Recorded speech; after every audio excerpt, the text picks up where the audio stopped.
Hey everybody, some of you have asked about how Joyce and I are doing, so I thought I would send you a little video. I'm out taking a walk right now.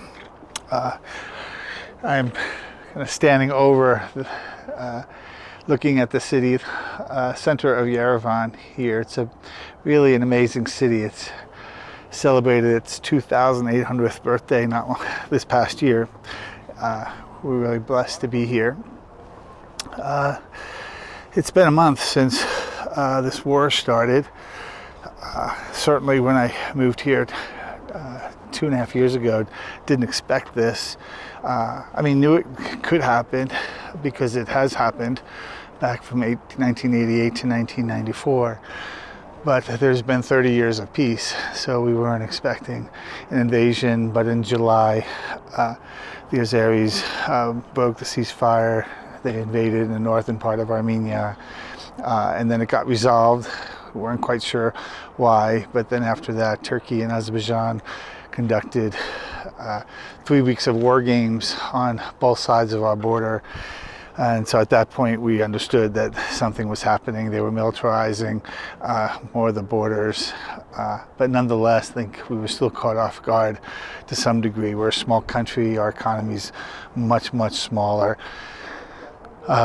They probably spent more on military equipment and in the last year than we have in the last 10 years. So they're using pretty high-tech, sophisticated 5G level munitions while we're using fairly analog stuff from the 80s and 90s, and not to mention the sheer numbers of troops and equipment. So it's been real rough, and because of that, we've lost I suppose it's be upwards of 1,000 boys in the last 4 weeks, and those are the published numbers. And I would imagine most people believe that the actual numbers are much higher.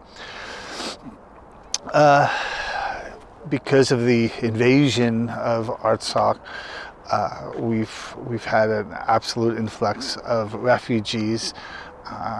They're just everywhere now, and so we're doing our best to care for them. We're not talking a few thousand, we're talking tens of thousands. So they're everywhere. I mean, every Armenian home to some degree is helping with this. I mean, people are taking families in their homes, hotel owners are taking families in. It's pretty amazing to see how people are coming together right now. It really is. About just 4 days after the war started, Joycey volunteered at a local hospital, so she's been there 5-6 days a week, just ministering and serving the soldiers. And yesterday, for the first time, I've started going there regularly to pray for the wounded soldiers, and it was great seeing people's love for Joyce. I'm not surprised. This is where she shines, in this area of serving people like that. But it was great to be with soldiers like that. And I call them soldiers, but really they're just boys. And on September 26th, they were just young guys hanging out with their friends. And then on September 27th, they were pulled into a war. And one of the boys I prayed for was shot right in the back of the neck. And it actually went up through his ear and then grazed his forehead just like that. It was, man, you just see it. And if there was a miracle, that was right there. But each and every story of these wounded soldiers is special. One young guy said that growing up, he never really liked his dad very much, didn't have a great relationship with his father, and he was drafted into the army. And so he's out on the front. And his commander said, "Your dad is here." And he said, "What, dad is here?" He said, "Yeah, he volunteered. He wanted to be here to fight with you." And so this guy, he was actually, the young man, he was shot by a sniper, shattered his arm, went through his bicep, and amazingly, miraculously, didn't hit a single nerve, and he's got full movement of his arm. But so his dad is back, and but I could tell you lots of stories. Last night we were with a unit commander who lost 7 of his close friends. One of his closest friends lost both legs, but it's what we hear all the time. They're just getting slaughtered by these drones, and these Turkish Israeli-made drones that are just decimating our troops. They're 3 kilometers up. No one knows they're up there, and no one can hear. There's no whistle of the missiles that are coming from. They just come and they hit. And so basically every single day we're with people who have been wounded, families who have lost somebody. 2 nights ago we had dinner with a couple of families. They lost their homes. They were showing me pictures of their home. So it's really our lives right now is to do everything we can to help soldiers who have been wounded and have come back. And that one unit commander, he's back, but now tomorrow he's heading back to the front. Because of the drones, there's just people are really struggling because you can't see your enemy and there's nothing they can do about it. And Armenia doesn't have a lot of defenses against these drones. And of course, there's so many believers that are there too. And you may know that we work pretty closely with Young Life, which is a wonderful organization here, working with teens, 20-somethings, 30-somethings, and so a bunch of their boys are there, and one of the boys just was hit by a sniper and was taken captive by the Azeris. And I have to say, it's been so nasty because obviously it's modern warfare. They have their phones, and so it happens all the time. But specifically in this case, they called this kid's family and said they were beating this boy up. I won't say his name. And then they put their video on his Facebook page of him being beaten up. And another Armenian boy was beheaded. There's so much of that right now that's happening. And thankfully, none of it coming from the Armenian side.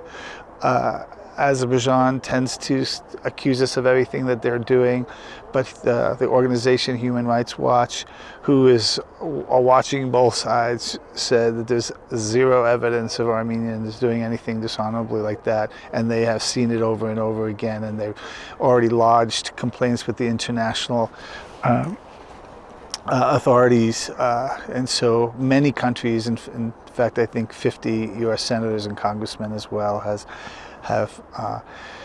brought up war crimes, subpoenas against Turkey and Azerbaijan. Anyway, all that's to say is it is very tiring. I don't say that as though it's like I'm any kind of martyr for Joyce. We're doing so much less than so many of the boys are, and they are amazing because every Armenian boy has to serve in the military 1 year, and then they're out, and it's just a compulsory thing. It's just part of what they have to do. But they're not soldiers, but I've been amazed day after day after day at seeing their courage, and especially now as the numbers have gone up. Anyway, I don't want to keep talking about that.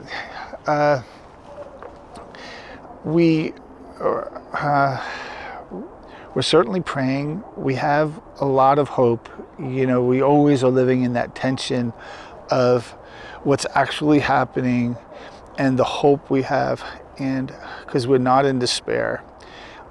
Right now, it seems as though that they've taken about 10% of land from Artsakh, and they've been bombing Armenia and their schools, hospitals. Yeah, it's been rough.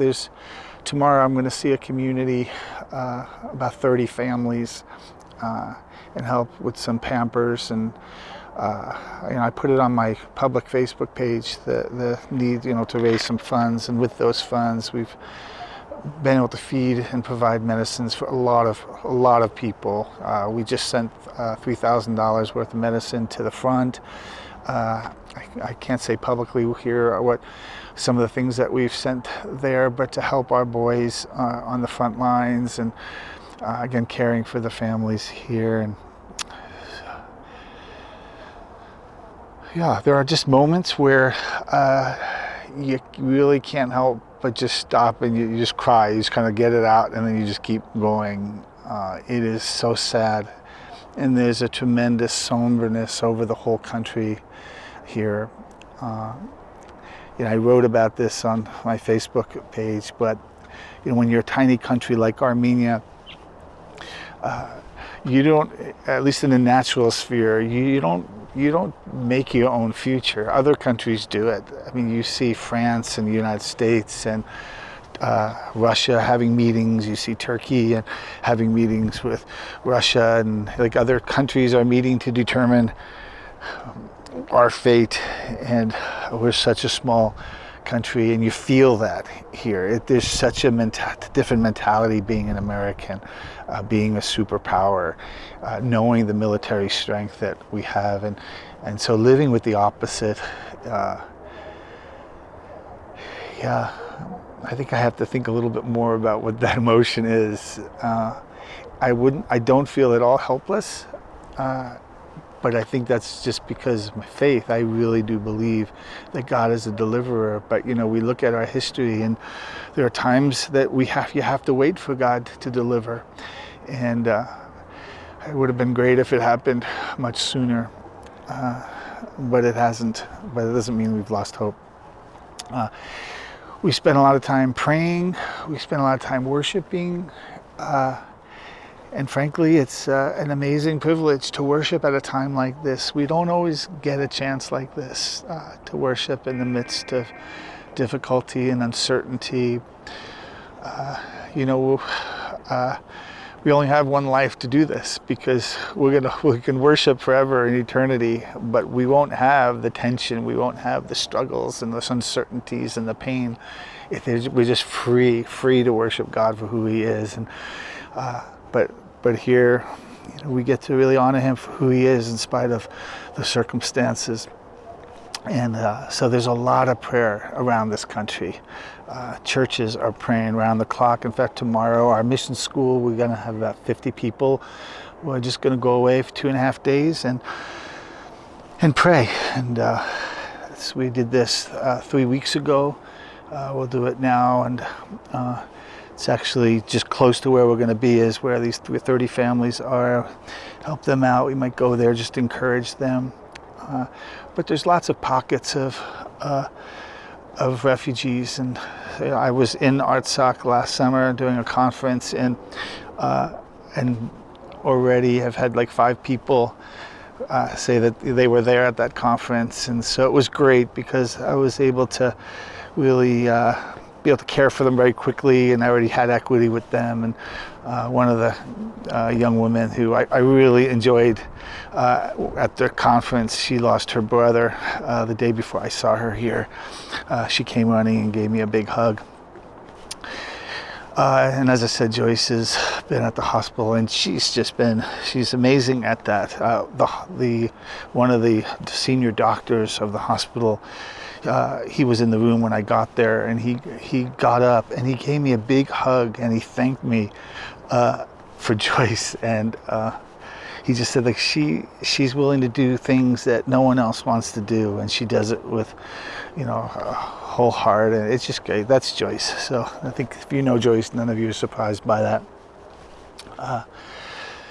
So I can't really think of much else to say.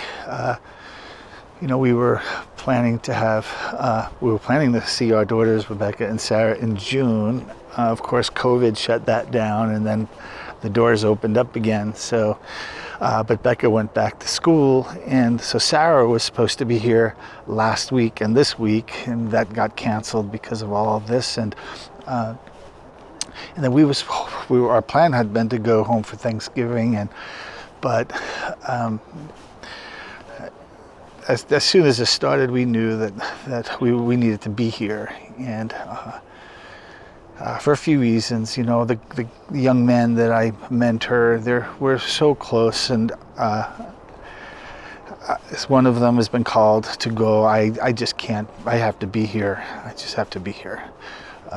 maybe it's my issue, but I just need to be here.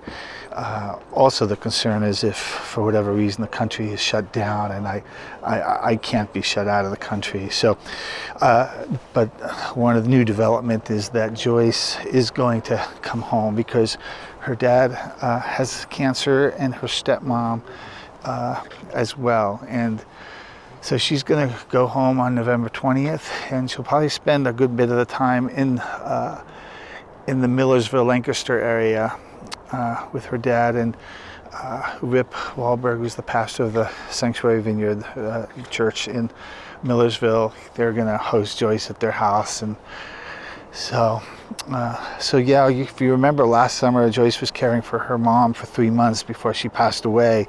And so we were apart then for 3 months, and we weren't quite expecting to be apart again.